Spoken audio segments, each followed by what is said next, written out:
তো এই যে এখন 6:45 বাজে, আমরা 7টার সময় বেরোবো। এই যে আমিও রেডি, আর এই যে আমার সাথে আমার তোজোও রেডি। এই যে আমরা কারা কারা যাচ্ছি তোজো? আমি, তুমি আর বর্ষাই দিন। হ্যাঁ, আমরা 3 জনেই যাচ্ছি। তো প্রথমে আমরা যাব হচ্ছে চন্দননগর হসপিটাল মোড়। ওখানে গিয়ে আমরা প্রথম যে প্যান্ডেলটা দেখবো সেটা হচ্ছে হেলাপুকুর। এবছর ওখানে একটা নতুন চমক আছে, সেটা তোমাদেরকে দেখাবো। তো প্রথম থেকে ভিডিওটা শেষ পর্যন্ত দেখতে থাকো। আশা করি আজকে তোমাদের ভিডিওটা খুবই ভালো লাগবে।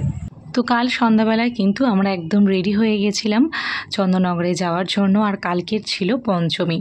তো আমি কালকে একটা শাড়ি পরেছিলাম। এই শাড়িটা আমি কিনেছিলাম, তোমাদেরকে দেখিয়েওছিলাম ভিডিওতে, তোমরা আগেও দেখেছো। তো এটা আমি ভেবেছিলাম দুর্গাপুজো নবমীতে পরবো, কিন্তু দুর্গাপুজোতে আর পরা হয়নি এটা। তো এটা একদমই নতুন ছিল, তো ভাবলাম যে এটা কালকে পরি, কারণ এরপরে ভিড় অনেক বেড়ে যাবে। তো সেই জন্য আমি কালকেই শাড়িটা পরে নিয়েছিলাম। তো 7টার সময় আমি, বর্ষা আর তোজো বেরিয়ে গেছিলাম, আর বেরিয়ে সোজা চলে গেছিলাম হেলাপুকুরের সামনে, একদম প্যান্ডেলের সামনে। আমরা তখন চলে এসেছি হেলাপুকুর। তোমার একটু হাই করো বর্ষা, তোজো। প্রত্যেক বছরেই কিন্তু এই হেলাপুকুরে একটা চমক থাকে, এবছরেও তার অন্যথা হয়নি।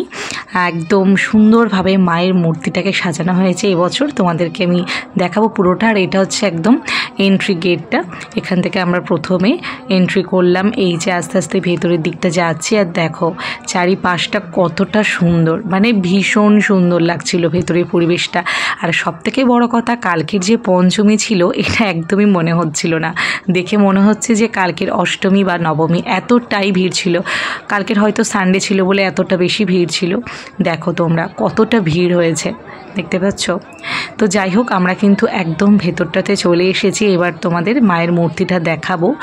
আর এবছরে কিন্তু হেলাপুকুর 56 বছরে পদার্পণ করেছে। আর এই যে দেখো মায়ের মূর্তিটা, মায়ের মূর্তির যে গহনাগুলো দেখছো না, এগুলো কিন্তু সব হীরের গহনা। আর প্রত্যেক বছর মাকে সোনার গহনা পরানো হয়, সেই জন্য এই মাকে সোনা মাও বলা হয়।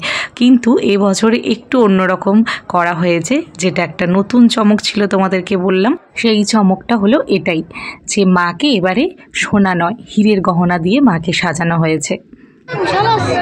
এই যে আমাদের হেলাপুকুরে ঠাকুর দেখা হয়ে গেছে। তো যে হয়ে গেছে, কেমন লেগেছে বলো ঠাকুর? তারপর ওখান থেকে আমরা 3 জনে একটু আইসক্রিম খেলাম, কারণ ভীষণ গরম ছিল কালকের।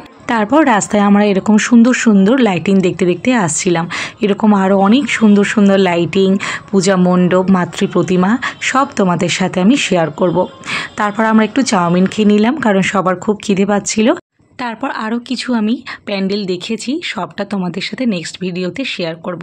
তো ভিডিওটা কেমন লাগলো জানিও।